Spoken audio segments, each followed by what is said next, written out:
Buenos días amigos, ¿cómo están? Mire qué hermosa mañana, este jueves 2 ya de diciembre. Y ayer empezamos la lectura de la segunda carta de Pablo a Timoteo y decíamos, Pablo ya está en los últimos años de su vida, él sabe que está al fin de su ministerio y entonces escribe una carta a su hijo amado Timoteo para decirle las cosas más importantes que él debía recordar.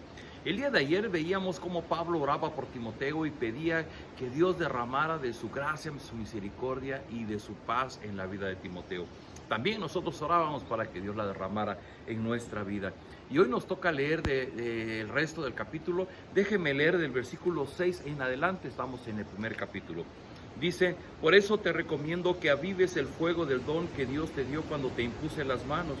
Pues Dios no nos ha dado un espíritu de temor, sino un espíritu de poder, de amor y de buen juicio. Entendemos que Timoteo era un joven y como joven probablemente era tímido y probablemente le costaba trabajo entender lo que Pablo estaba sufriendo. Su maestro Pablo había caído en la cárcel por segunda vez y había sufrido persecución y muchos castigos de parte de sus opresores. Y sin duda alguna que esto pues le imprimía a Timoteo un sentimiento de cobardía, un sentimiento de timidez, de miedo. Y es por eso que ahora Pablo le escribe con toda razón y le dice, bueno, ese don que está puesto en ti, es ese pastorado que tú tienes que ejercer frente a la grey, dice, avívalo. Es como cuando estás frente a un fogón de maderos y ves que de repente el fuego empieza a disminuir, pues tienes que avivar el fuego, tienes que echarle aire y hacer algo, mover los maderos para que el fuego vuelva a prender. Y Pablo le decía a Timoteo, no permitas que esa llama, ese fuego que hay en ti para poder ejercer tu pastorado en la iglesia donde te dejé, pueda disminuir, al contrario, que pueda mantenerse esa llama. Y dice, pues Dios no nos ha dado un espíritu de temor, sino espíritu de poder, de amor y de buen juicio. Sin duda alguna que la experiencia cristiana, por un lado, está alimentada porque Dios derrama de su gracia, su misericordia y su paz. Pero por otro lado, Dios nos ha dado de su espíritu y ese espíritu es el que produce en nosotros, dice, poder, produce amor y produce un buen juicio.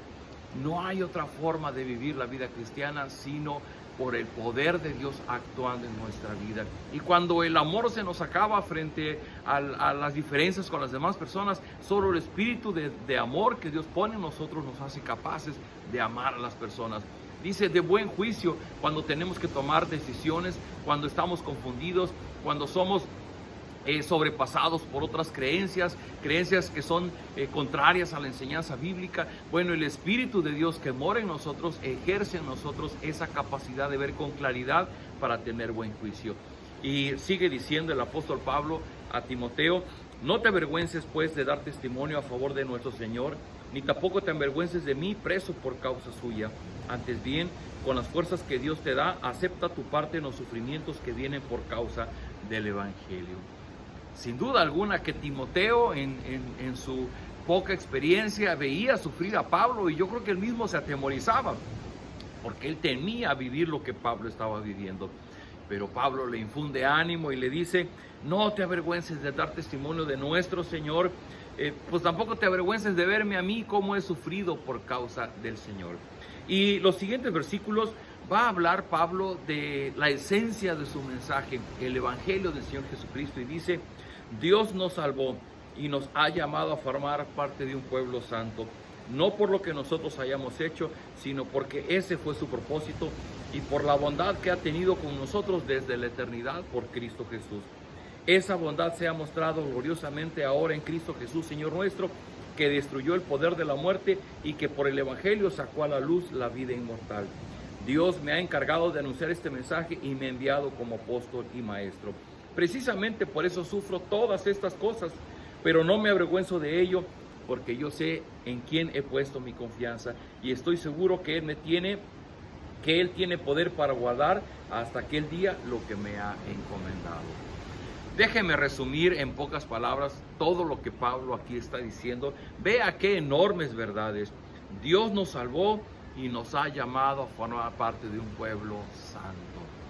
Sí, aquellos que hemos depositado nuestra fe y nuestra confianza en Jesús como Señor y Salvador, formamos parte de un pueblo, dice pueblo santo, es decir, un pueblo apartado, un pueblo consagrado para los propósitos de Dios. Los hijos de Dios se cuentan aparte, los hijos de Dios están colocados aparte, porque Dios tiene un propósito para ese su pueblo. Y dice, y esto no por algo que nosotros hayamos hecho, sino fue por su bondad desde la eternidad por Cristo Jesús. Esa es una de las enseñanzas que Pablo, inclusive allá en Efesios, en capítulo 1, también lo vuelve a decir, y dice que Dios nos predestinó desde antes de la fundación del mundo. Todos aquellos que llegamos a ser parte de su pueblo santo, no somos llamados de otra manera, sino somos predestinados desde antes que tengamos vida, desde antes que seamos engendrados. Dios ya sabe de nosotros y Dios nos va a llamar en su momento para que formemos parte de su pueblo. De tal manera que nosotros ahora, con esa convicción, con esa identidad de ser parte del pueblo de Dios, dice Pablo, yo por eso sufro todas estas cosas que estoy pasando, porque yo sé el llamado que Dios me ha hecho. Y dice al final, yo sé que estoy seguro que Él tiene poder para guardar hasta aquel día lo que me ha encomendado. Y es que el llamado de Dios será hasta el final de los días. Si alguien deja su llamado, si alguien deja su relación con Dios, no es que era parte del pueblo de Dios, era simplemente alguien que estaba en medio del pueblo de Dios, pero que no era parte del pueblo de Dios. Así que, querido amigo, querida amiga, la exhortación más grande que puedo darte en esta mañana es, y tú eres parte de ese pueblo santo, porque sin duda alguna que ya todo está preparado para formar parte de ese pueblo, y es el llamado que Dios nos hace a través de su Hijo Jesucristo. Por eso es que cuando como hijos suyos llegamos a sufrir la adversidad, sufrimos las penas, el sufrimiento en este mundo, muchas personas se olvidan de su fe cristiana, muchas personas abandonan su relación con Dios porque simplemente no han sido llamados a formar parte de ese pueblo. Pero los hijos de Dios ponemos nuestra confianza en Dios, que nos guardará y nos dará el poder para cumplir con el propósito que Dios nos ha llamado. Queridos hermanos, Pablo, un gran hombre, un escritor, un siervo de Dios, plenamente seguro de su convicción y de lo que él está viviendo, intenta imprimir en su discípulo Timoteo para que él pueda seguir viviendo, cumpliendo con ese propósito que Dios le ha encomendado. De igual manera para ti y para mí, si nosotros nos reconocemos como parte del pueblo de Dios, eso significa que Dios ha puesto un don en nosotros y es nuestra responsabilidad avivar ese don para que podamos cumplir nuestro ministerio, teniendo presente que hemos sido salvos por la gracia, que hemos sido salvos desde antes de la fundación del mundo. Dios ya nos tenía en la mira para en su momento llamarnos y que hoy día podamos servir a pesar de las penalidades, los sufrimientos y la adversidad, que podamos ejercer nuestro propósito. Querido amigo, querida amiga, ¿estás tú cumpliendo ese propósito para los planes de Dios? Porque si hemos sido rescatados por Él, es para que podamos contribuir en su reino. ¿De qué manera? Bueno, tenemos que buscarle a través de la lectura, del estudio de la palabra, para conocer su voluntad, a través de congregarnos, de entrar en comunión con una iglesia local, para que podamos ejercer nuestra tarea, podamos servir, podamos estar en comunión, podamos adorar en la familia de Dios y podamos encontrar nuestro lugar donde serviremos a los propósitos de Dios. ¿Te parece si oramos y pedimos de Dios sabiduría para entender esto? Padre, gracias por esta palabra de Pablo a Timoteo, que también llega a nosotros. Entender que tú has puesto un don en nosotros, pero que es nuestra responsabilidad avivarlo para que la llama de ese don que tú has puesto en nosotros permanezca, pero que podamos depender de tu poder obrando en nosotros, porque tú has puesto de tu espíritu para llenarnos de poder, de amor y de buen juicio, de dominio propio, y que podamos cumplir con la tarea que tú nos has llamado. Tú has previsto un plan redentor desde antes de la fundación de este mundo y estás formando un pueblo santo para que podamos trabajar junto contigo y podamos contribuir al extendimiento de tu reino. Permite que así pueda ser. Ayúdanos, pon claridad en nuestra mente y nuestro corazón. Ruego por mis hermanos, por mis amigos que están pasando por tiempos difíciles.